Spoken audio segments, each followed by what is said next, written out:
थाके केटा यार पसिना नि खतरा आएको छ पसिनाको फल मिठो हुन्छ नि भोलिपछि धानको भात खान यति मजा आउँछ मासु र भात घिउ र भात दुध र भात खान खालि यसरी दुःख गरेर किसानीको छोरा हो नि त जे भए पनि ज्यान पनि पुरै 6 प्याक जिम गरेको भन्दा नि बढी भयो मेरो भाइको अहिले बडी पनि के घर बसेर ब्रोइलर कुखुरा हुनु भन्दा त कतिपय केटाहरू अहिले ब्रोइलर कुखुरा जस्तो भएर बस्छ त्यत्रो भुँडी फुलेर बस्छ बडी पनि याद छ यार रोग लाएर बस्छ अहिलेको केटाहरू घरबाट गाडी चढेर स्कुल जान्छ है मेरो भाइको जस्तो मेहनती हुनुपर्छ बडी पनि काम गरी गरी यस्तरी बडी बना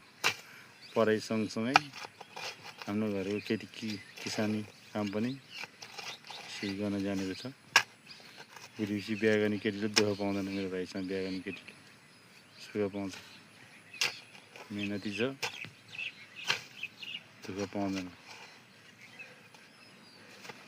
काम गर्ने पसिना निकाली गरिरहेको छ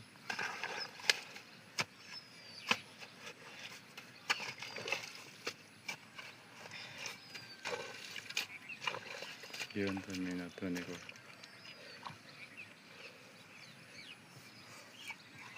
थाक्यो होला यार बस एकछिन थाहा छैन यार कति तक्रा यार अहिलेको केटाले यसरी कहाँ गर्छ यार एकछिन काम गर्ने हिलोमा डुब्यो भने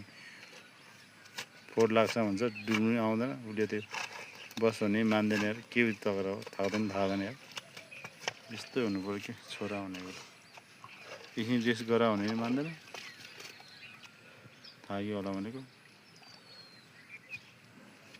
रेस्ट गर हो रेस्ट गर